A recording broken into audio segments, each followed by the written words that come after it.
Hi, everyone. Thanks for joining us today. This webinar will focus on the digitization of workforce management, supported by a before and after view. My name is Mike Eby, Group Editorial Director with EC&M, and I'll serve as the moderator for today's webcast. Before we get started, I have a few housekeeping items to share with you about this webinar technology. The platform allows you as the audience to be more involved with the presentation. And more importantly, it allows you to watch the event the way you want to watch it. So to begin with, feel free to customize your webcast console. You can move windows around by dragging on the title bar or resize your windows by clicking on the lower right corner of any window.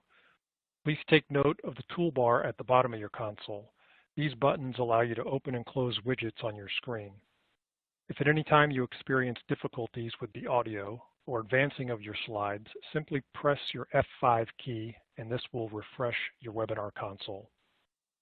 I'd also like to encourage you to ask questions at any time during the presentation.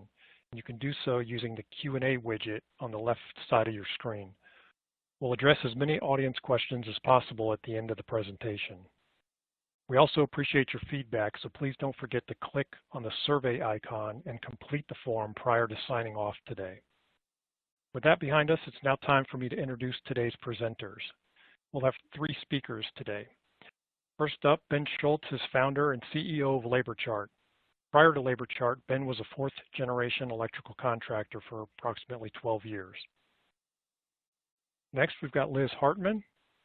She's the current Vice President of Field Operations at W. Bradley Electric, Inc., and has worked in the construction industry for more than 15 years. And third speaker today will be Gary Fox. Spent 43 years in the construction industry, most notably as VP of Construction for Westfall Electric. While at Westfall, Gary implemented workforce management standards and best practices utilizing Laborchart, later joining the Laborchart team as a workforce management advisor. So with those housekeeping items and introductions behind us, it's now my pleasure to turn the presentation over to the team.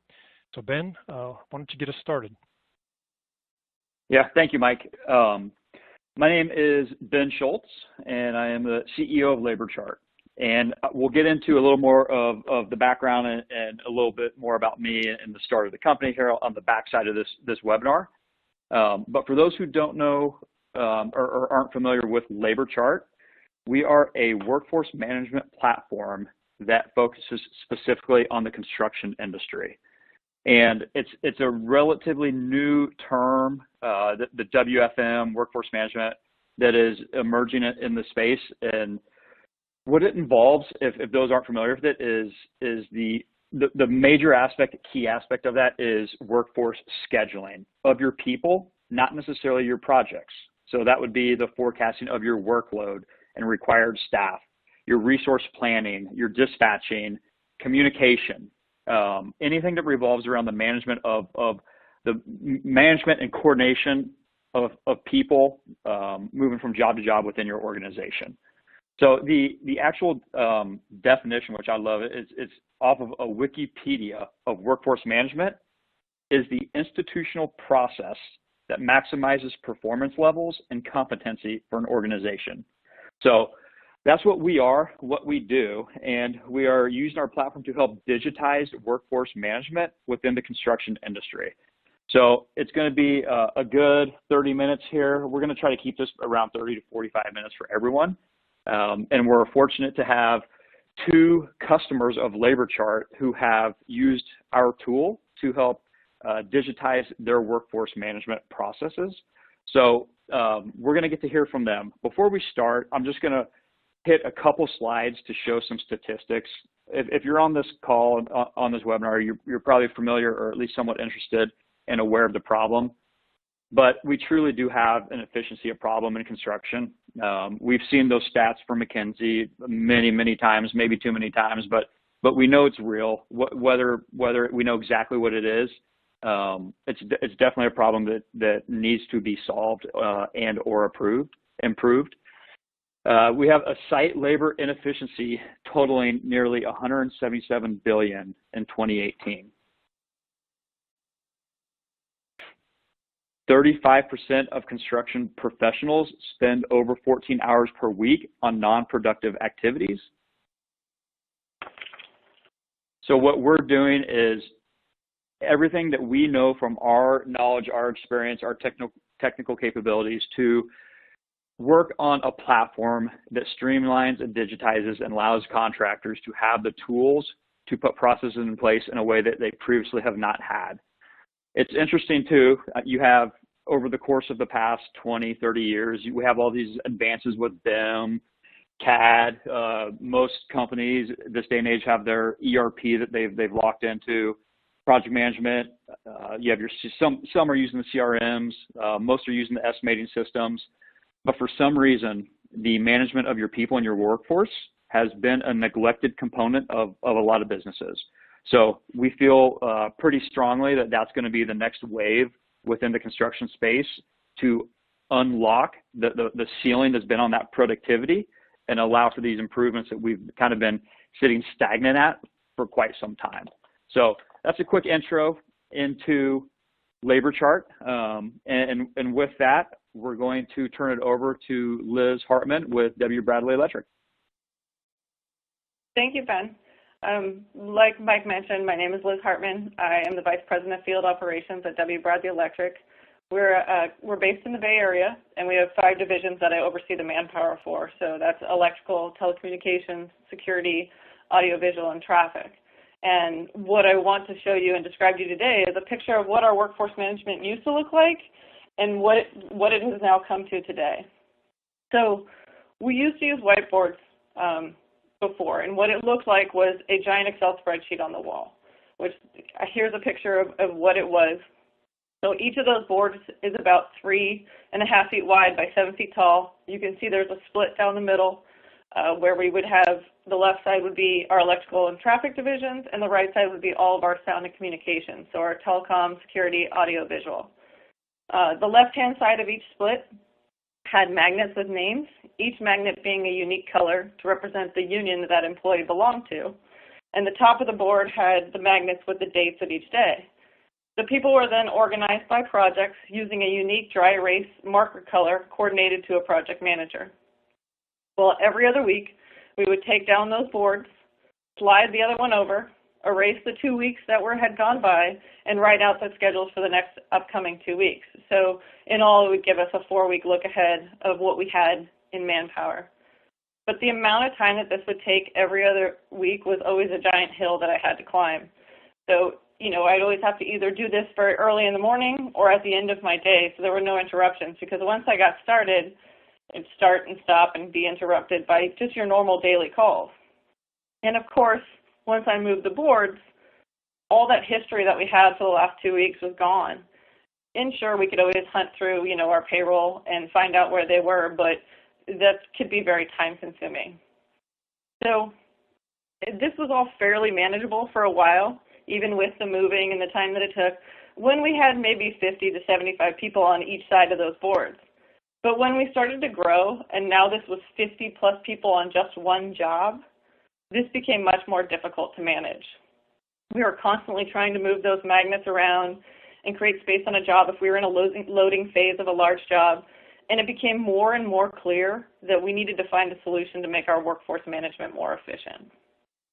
So the other thing is, obviously, when you have these whiteboards in your office, the project managers can come in, have a conversation about the manpower, who is exactly on their job, how many we would be adding or downsizing, but that's where the conversation stops.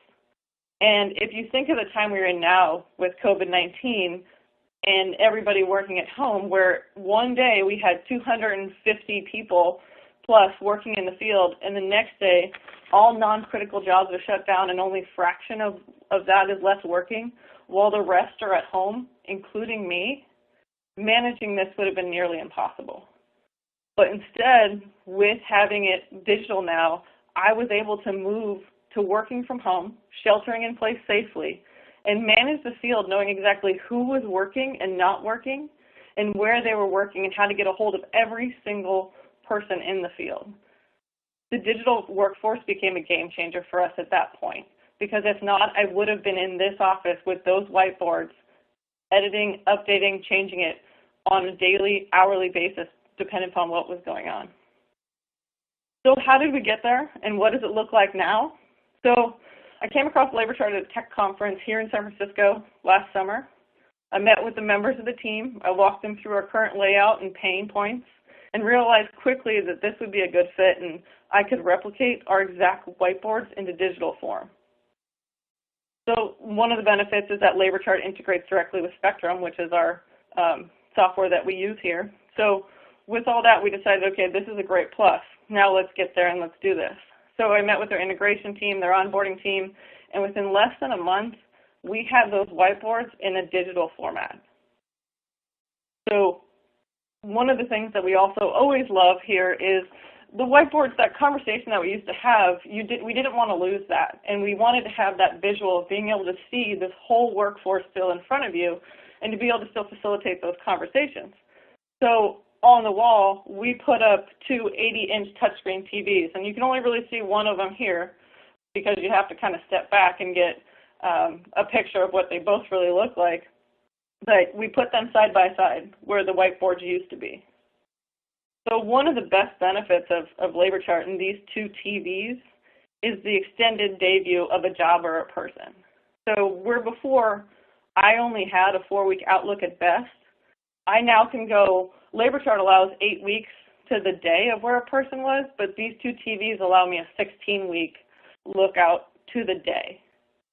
So I can run a job from one day out for 8 weeks and then pick it up on the second screen from that last date and go out another 8 weeks to the actual day of where everything is.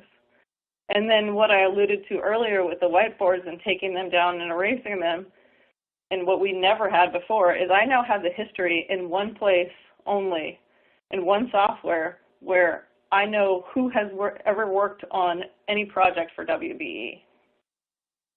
Another benefit and feature of digitizing the workforce is the map that we have. So every employee's information, every job location can be brought up simultaneously on the map at one time.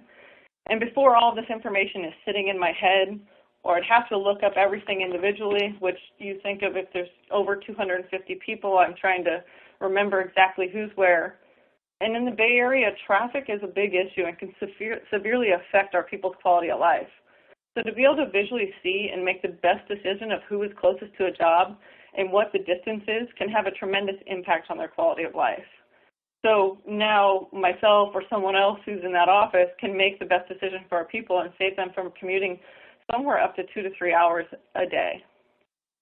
And lastly for us, the biggest transformation of going digital with workforce management is that before everyone needed to be in the office to see who was on their job or look for an employee with a specific certification, maybe that they needed to work on a one-day job 2 weeks down the road, to now with the majority of the office staff still remote, project managers or the foreman can log in from anywhere and see the labor force.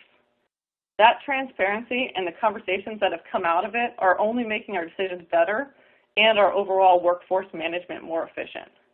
We're only 1 year into using the software and we're already seeing tremendous increase in efficiency and decision making, and we've just cracked the surface of what the software is capable of doing and what having the workforce digitized is helping us do. I can't wait to see what more developments come and what we'll be able to do in workforce management in the future. So thank you all very much. I'm now going to pass it over to Gary, and he's going to tell you his story. Take it away, Gary.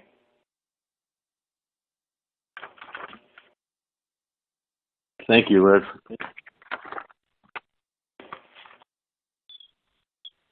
My name is Gary Fox, and I have been in the industry for 40-plus years, primarily as a construction VP at Westfall & Company. It's an electrical contractor based in South Central Wisconsin with its main office in Madison, Wisconsin. I started out as an apprentice electrician and retired at the end of last year as the Vice President of Construction. And primarily for the major part of my career, I've been involved in workforce management. After I retired, Ben offered me a job as a workforce advisor for Laborchart, and so I've been there since the beginning of the year and have learned quite a bit about the inner workings of Laborchart, along with had a chance to reflect back on my career and some of the reasons why things happened. It's been quite an enlightening experience for me. But we all know that labor management can be a real struggle. And it's always bewildered me that we have an industry that is close right around $1 trillion.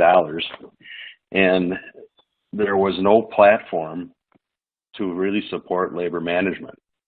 The accounting and human resources have platforms, Spectrum and Viewpoint. Estimating has platforms like AccuBid and ConS. And here we have 40% of our revenue that is spent on labor, and we have no real platform for it. And so it ends up being a patchwork of different systems and processes, spreadsheets, whiteboards, custom databases, numerous labor meetings, but there's nothing really solid to stand on and support and standardize the management of the labor force. And that is a big chunk of the pie, as you can see, the graph illustrates that there had to be something out there that was able to fill the gap and fill the void and help us manage our labor better. I searched for years to try to find something.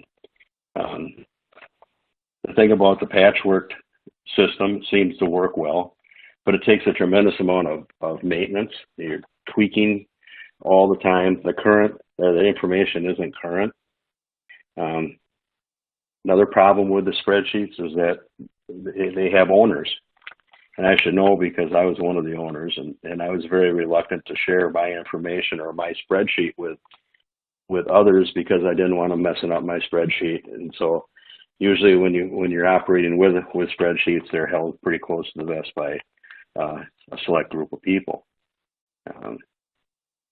That makes it very difficult to bring any transparency when it comes to labor management.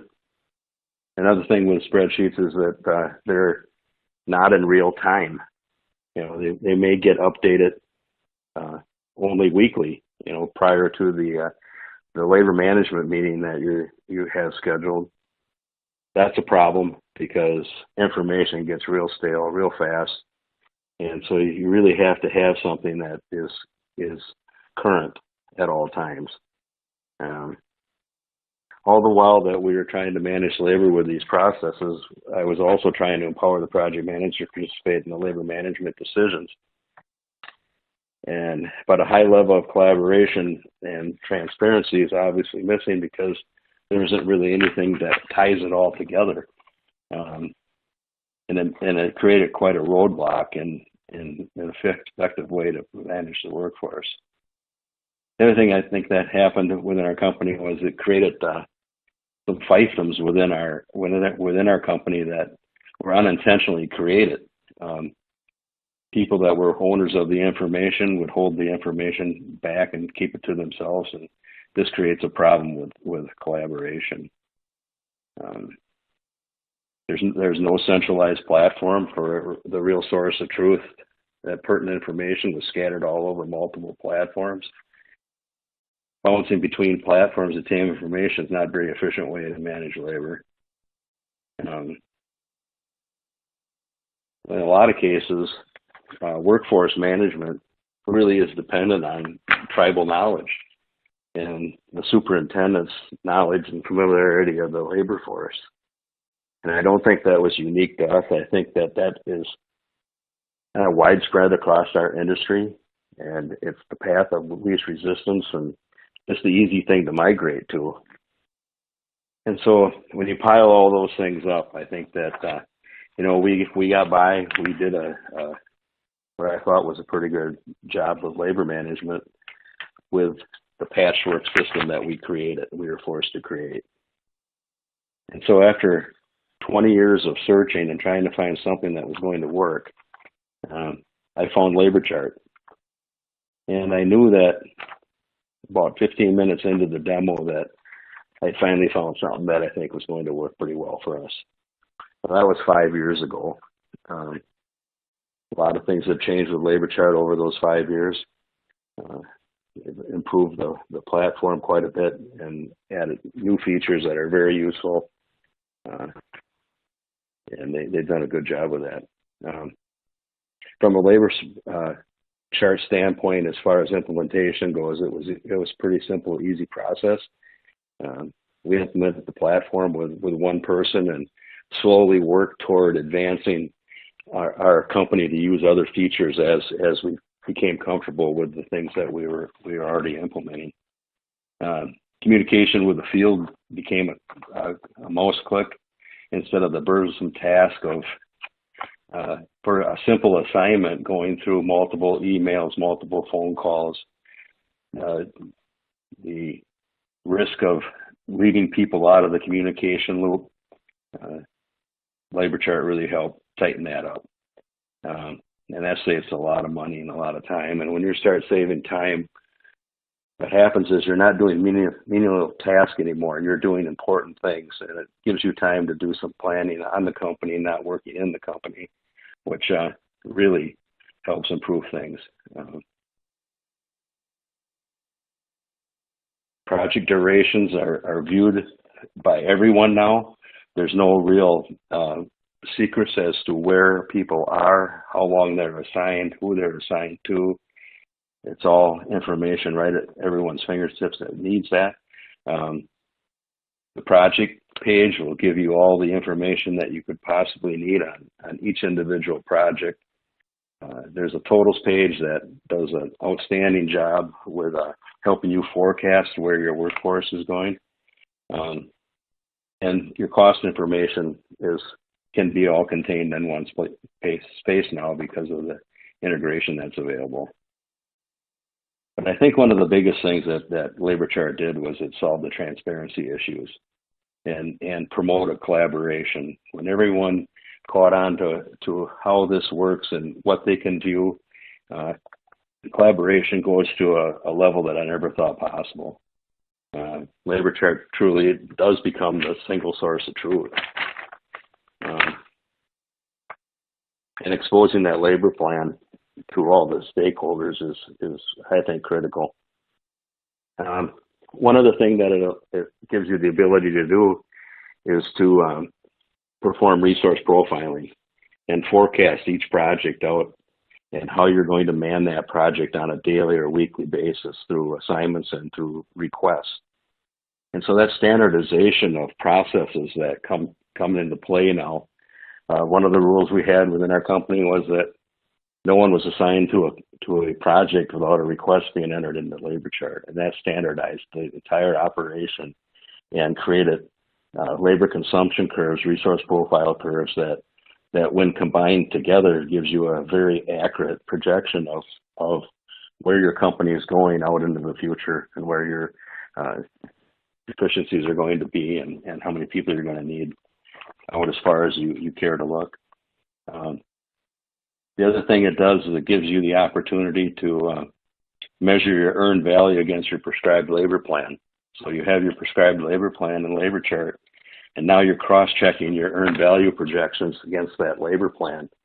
And when that starts to happen, things get adjusted either on the earned value side or on the prescribed labor side.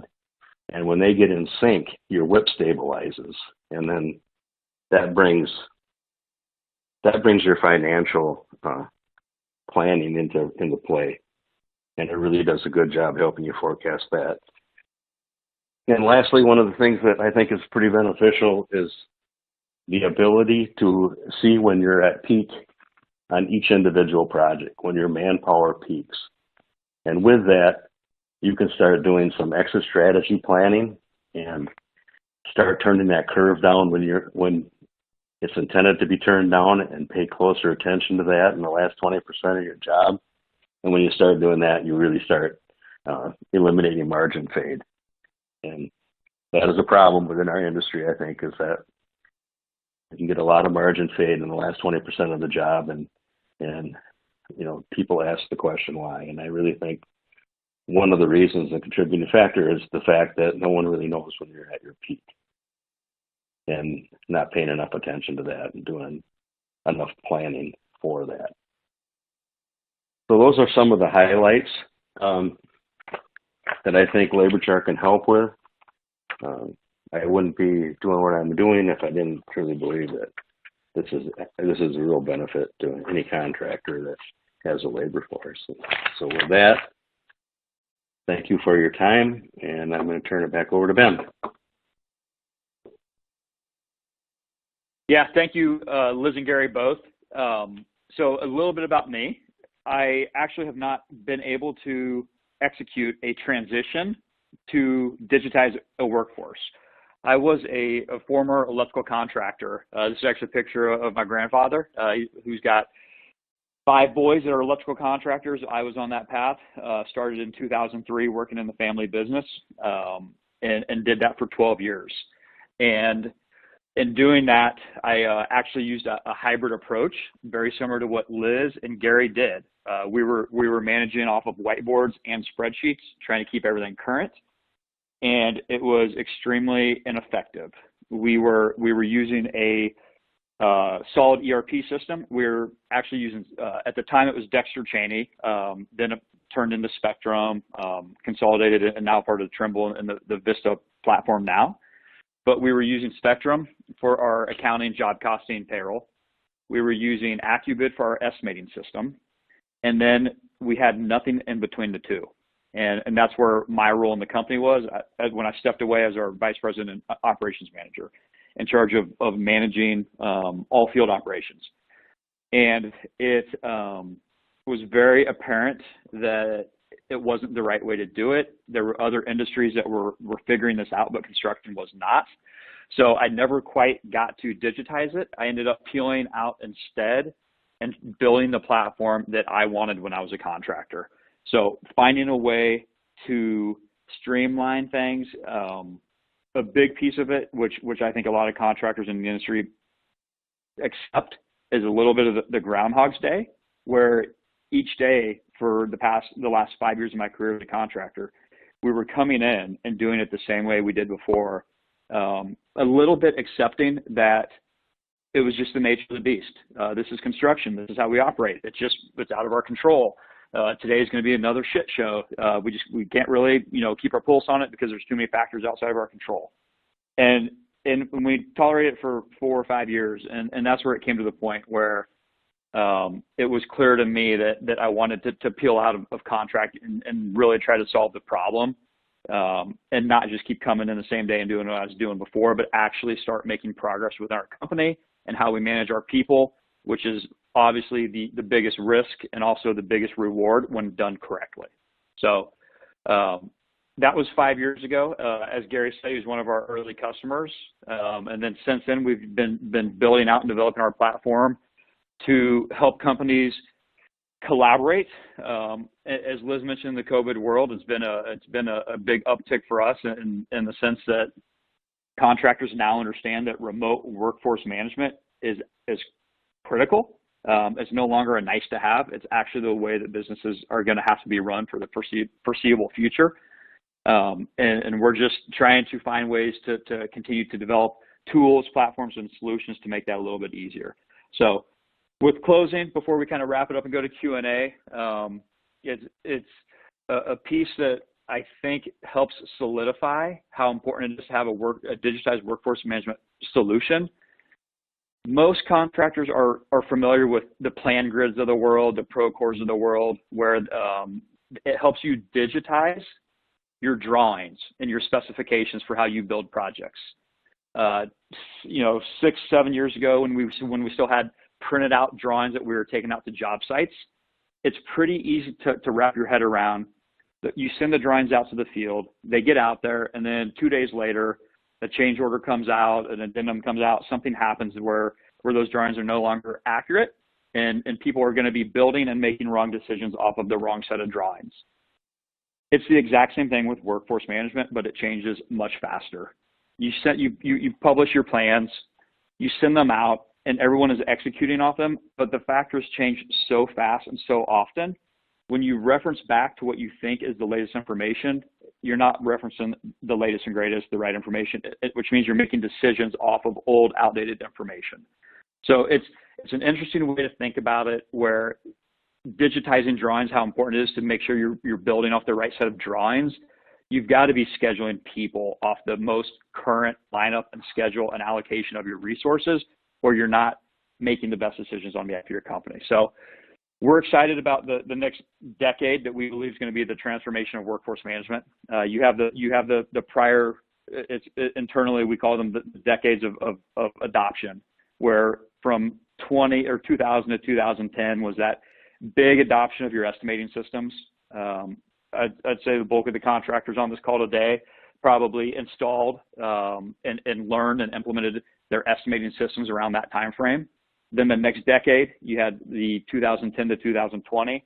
The ERPs and accounting systems were really starting to get solidified. So these, Spectrums, Viewpoints, Vistas, CMICs, there's a whole other slew of them as well. But that was that decade where those were really getting adopted. And now we're entering this 2020 to 2030 phase where the piece that's going to unlock this production that we have this ceiling on is going to be the workforce management. So we're excited to be a part of it and looking forward to doing everything we can to help contribute to this adoption of digital transformation over the next decade. So with that, we'll turn this back over to Mike and we'll open it up for some Q&A.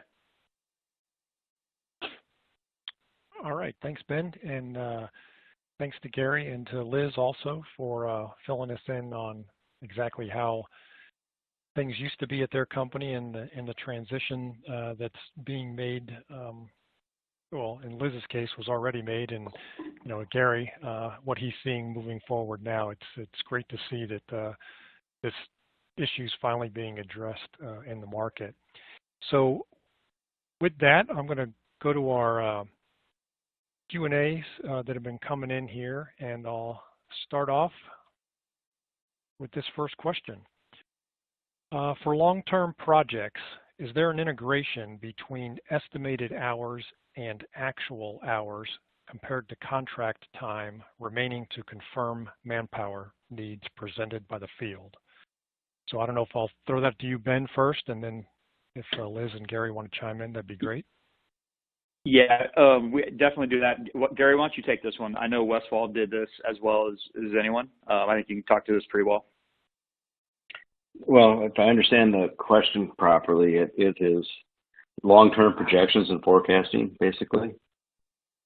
Yeah. Is that how you interpret that, Yeah. Ben? Yeah. And comparing the estimated to actual. Sure. So, well, everyone is probably doing an earned value analysis on their projects, where you go out and you look at your project and look at percent complete, and you're doing an estimate and doing a projection on a monthly basis. And to augment that, what you can do with Laborchart is develop a resource profile at the beginning of the job, so you know that on this date out in the future, you're going to have 10 tradespeople on the job or 20 tradespeople on the job, and look at it in the form of a bell curve. If you put that information in the Laborchart in the form of requests, you now have your prescribed baked-in labor plan embedded in Laborchart, and your labor managers can see that this is what we projected the project to progress at. Here's how we're burning the labor. Here's what we're going to need in the future. And here's how we're going to turn this job down toward the end. And then when you roll all those together, you have a master plan, so to speak, on your entire workforce for any particular period of time that you can do a gut check with. And once you get that labor plan synced up with your earned value, then you're going to be able to sleep at night, because you know that your plans are realistic and paint a pretty good picture of what you're going to be doing in the future. And so basically it's all done with assignments, current assignments to date, and with the request module within Laborchart. And right, to great. expand Thanks, on that, one thing I'll add to that is there is an integration component that's critical for that. So every week when payroll would be posted, we want that to be the correct hours. So when payroll gets posted to the ERP systems, then you get your push to Laborchart, so you can compare what you're scheduled from today forward to make sure that your scheduled hours is below that balance remaining. Thanks, Ben. Appreciate that.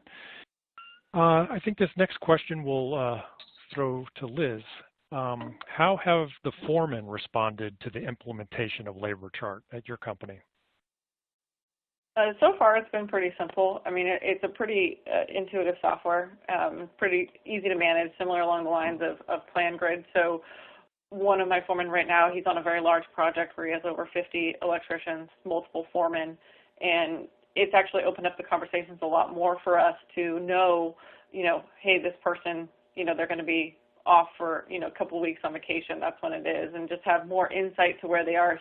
He then can see it, he can work with his project engineer and get all that information back to us. So it's been fairly easy so far for the foreman. Great. I know that with technology, it sometimes appears to be a bit scary for some that have been in the field a while. So I think that question comes up a bunch when we're talking about technology. But from what I've seen, I think most people respond to it pretty well, even if they have been a veteran. Well, I can add to that a little bit. One thing we did is we brought our foremen in and trained them on the use of Laborchart. We showed them the process that was going on behind the scenes, so they had a really good understanding of what was going on, and I think that helped a lot with how they adapted to the processes. Yeah, that's a good point. Thanks for adding that in. All right, Ben, I'll throw this one your way. Does this track safety certifications? And they say heads up on a predetermined time frame that certification is expiring. Yeah, it does do that. So we try to build into the platform the flexibility to customize what is important for each company and give everyone the ability to specify what makes them unique. And that's very much a part of that is it could be skill sets, it could be trainings, it could be certifications. So all of that is covered in the platform. And we have what we call expiring tags where you can pick timeframes to give you warnings and heads up ahead of expiration. So that is a very common use case with our customers is creating those tags, whatever they might be, putting a 60 or 90-day warning on them, uploading their attachments to be a background for proof that certification has been attained. And then it just sets it and it goes, and then you get the warnings as you start approaching that time frame that you define. So yes, it's a big piece of the platform and very much used. Yeah, I can expand on that as well and just give a real life example of how we use it. If you have a project and you've got new hires on your project and they need to maybe get scissor-lift certified, and our field safety manager, he's out there, he's getting ready to head out to train them. He actually can look and see who else is on the job, see what certifications they have, and it happens more often than not that, yes, the foreman says, hey, I need these 2 people certified, but then our field safety manager looks and realizes that 3 people on that job are actually going to expire in a month. So instead of having to come back in a month, I'll knock all 5 of them out right now, and now we're up to date on our certifications. Because not only does it give you the heads up with the warning, it puts a little yellow exclamation point when whatever that time frame is that you want to be notified before it expires, but then it'll go red when the person's actually expired. Boy, that's definitely a great example of being more efficient. Like you said, this person then doesn't have to go back out a second time a month later. That's a great example for people to take note of. All right, next question from the audience is, this individual must work in the New York City area. It says some projects in New York City require a % of personnel on site to be from a particular community, i.e. zip code. Is the labor force sortable by this criteria? Yeah, I'll take that. It is sortable by that. So that could be, whether it be a zip code, we have customizable fields within Laborchart that are all sortable and filterable. So anything that would need to be factored as you're making decisions about scheduling or workforce management, it can be a field added, and then you can customize it and create the views that you need to see. It does not tabulate up and like give you your ratios for you. It lets you sort and filter and then you would be doing the math to see what your ratios are. So it's not an auto calculation, but it very much gives you the information and data on what those counts would be. I can expand on that a little Thanks, bit Ben. more as well. There's another feature within Laborchart, the map feature, and you can go to that feature and draw a radius around a particular job site. We'll highlight it in map form, and it will show you the employees that are encompassed within that radius. So that would be another quick way of doing some filtering and a quick analysis of what your needs may be. Great. Yeah, that's definitely a nice option to have. Okay, Liz, I've got a question. I guess it's a follow-up to the training that you had mentioned.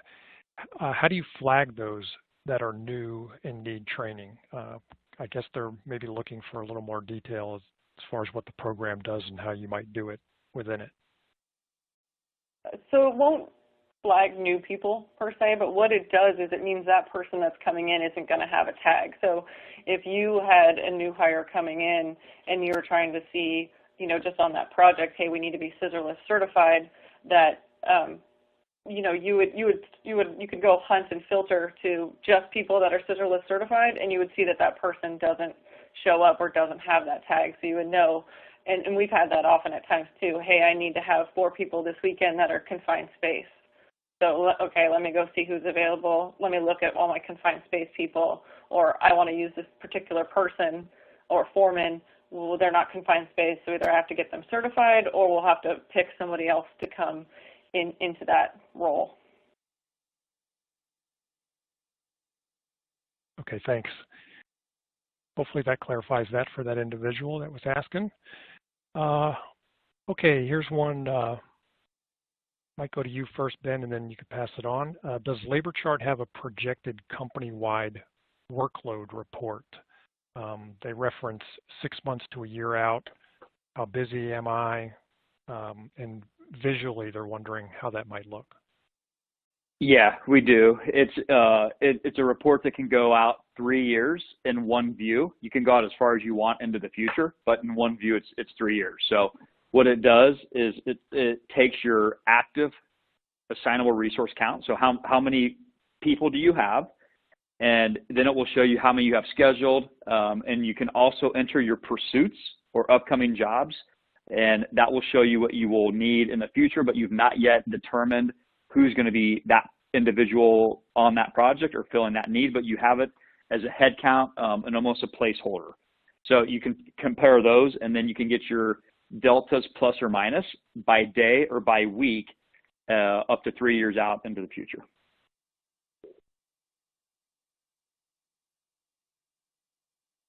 Okay, thanks. Appreciate that.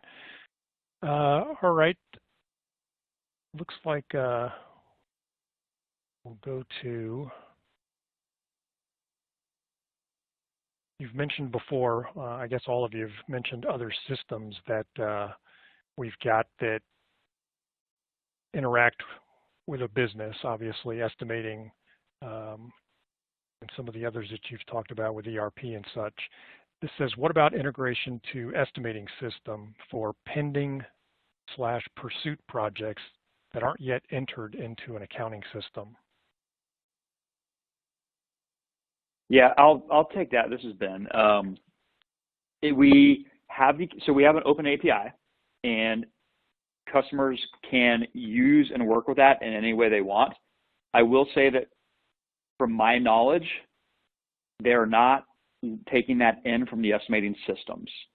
I believe the bulk of the integrations would be coming in from the accounting and ERP systems. Anything that would be coming from like a pursuit, which would be why we'd be talking about the estimating system, would be entered straight into Laborchart manually. So it's not an integration that I'm aware of today, but there are plans of what we'll be doing to make that not as required, because there's a lot of ways to get these projections into systems based on math and percentages, especially for the electrical contracting industry where most of us work off the shifted to the right bell curve. We're going to be building that to where you can just enter hours, start date, duration, work hours per week, and we can build out those curves automatically without having to get too granular and send it from the estimating system. So things that we're working on here in the future, but today we're not integrating, to my knowledge, straight from the estimating system.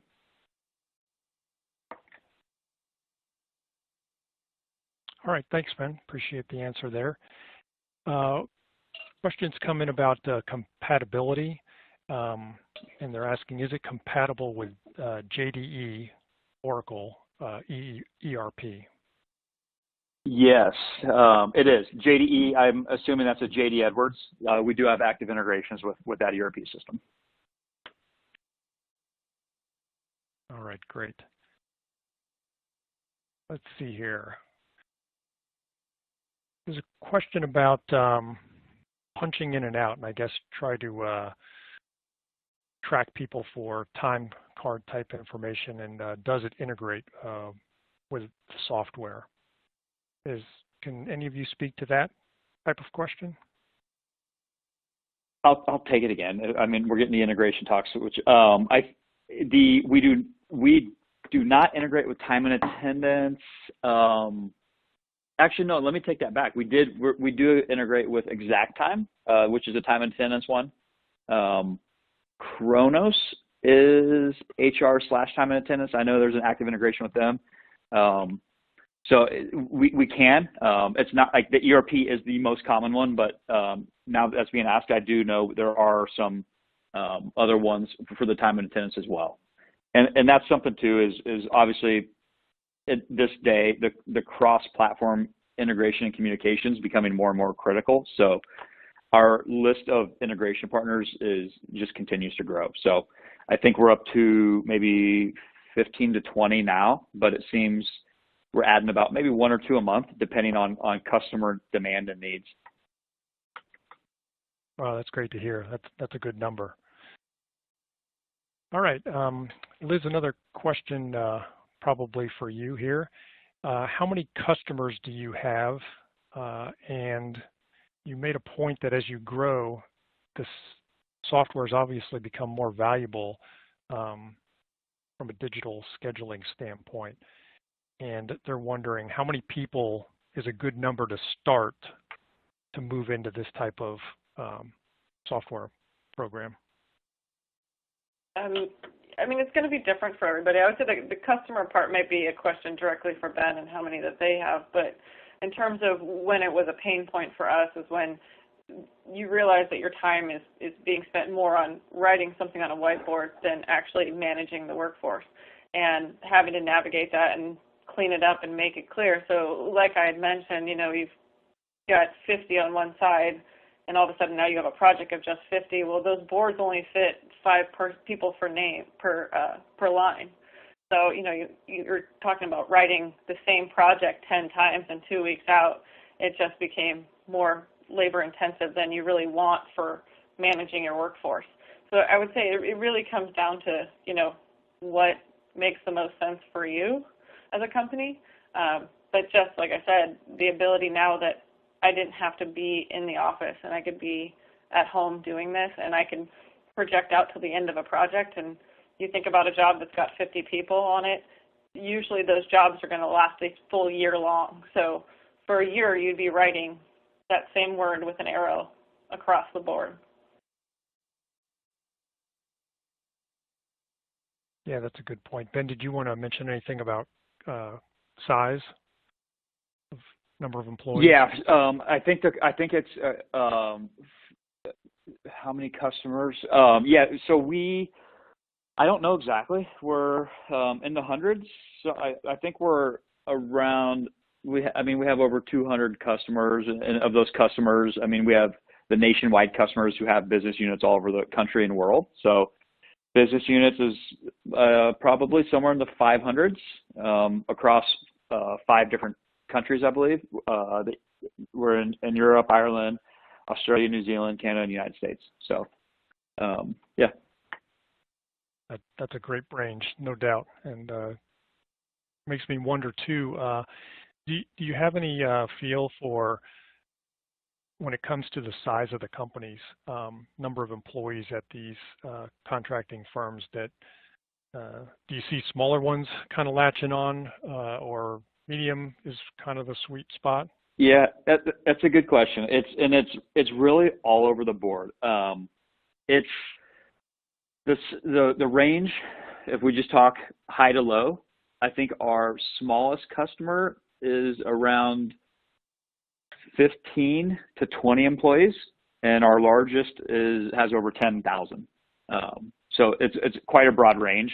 If you ask an average, I think maybe 200 to 250, and that's just a complete guess, but that feels like an average size of the customers. What's good to hear from you, though, is that obviously it can work for small and very large and anybody in between, which is a good solution by far. All right, so I'll go down here and check in on this question here. Individual says, during the presentation, you briefly touched upon BIM. Does it integrate with Autodesk suite of products and other construction management platforms? We have not integrated with Autodesk yet. It's something that's definitely on the radar. Always our integrations are driven by shared customers or new customers who would be looking for both integrations. So that situation has not presented itself. So we have not built one out for that yet. Right now, we do have a integration as well as an embedded experience within the Procore platform. So we can share data back and forth with Procore, and should project teams want to be working in Procore, they can be accessing their projects and their labor plans with an embedded view that Laborchart would live within the Procore platform. So do have one built out with Procore and active and being used. Do not have one active and being used with Autodesk. So hopefully we can get that one added here soon. Okay, great. This kind of goes along the same lines as far as programs are concerned, but they're wondering, this individual is wondering what information is actually transferred to and from Spectrum. It's very flexible. That's up to the contractor. So we actually have built a integration module in-house that's our own way that we can share information between systems without requiring technical resources to do so.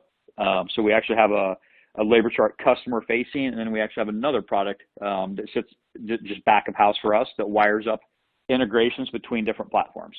So it is 100% up to the customer to pick, first name and Spectrum should be first name in Laborchart, and any data point or any field that would be in Spectrum could be a field within Laborchart, and you would also define the rules of that integration. So should it flow one way? Should it flow both ways? Traditionally, most people would be sending information one way from an ERP. A lot of people don't like sending data two-way from ERPs. That's kind of the source of truth. But most of the time, that information would be going one way from ERP, in this case, Spectrum, into Laborchart, and it can be as many fields or as few fields as you would want to integrate. And the big benefit, again, is that it requires zero technical capabilities or resources on contractor's side. So we built that out, and we have the integration team that can sync and wire all that up.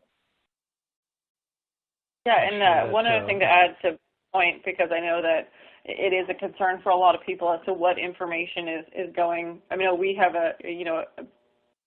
another type of field in between the two, so we don't go directly in the Spectrum. But also, once it gets into Laborchart, the security levels and the ability to assign certain security levels to certain people is extremely beneficial. So not everyone in our company obviously now could see everybody's information. And so that would remain true. So, you know, our field, our project managers, they have a view-only situation to where they can see everything.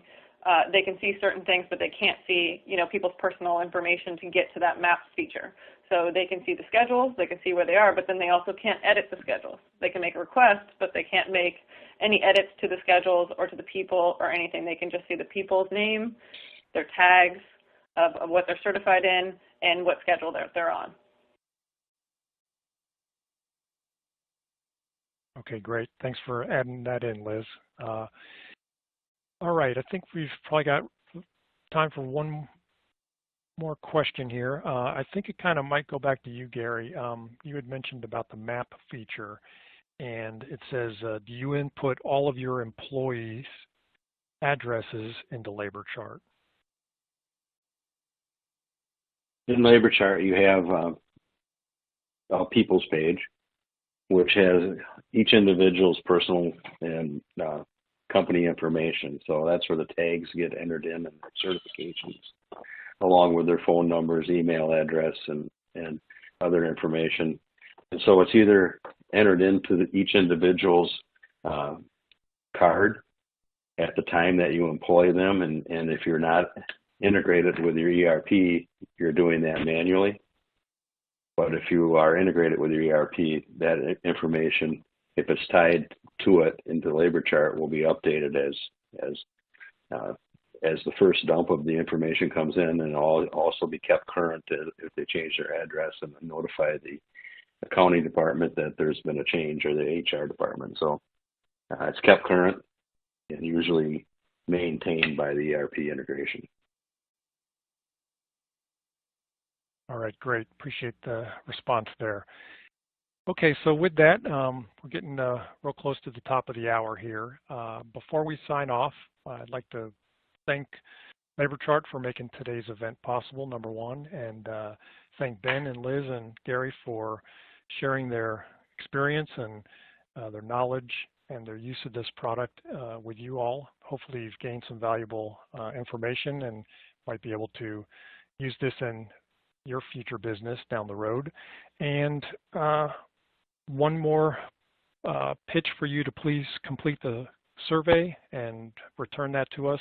We always like feedback on the presentations to make sure we're bringing you information that's of value, and it helps our presenters also to understand what worked well today for them.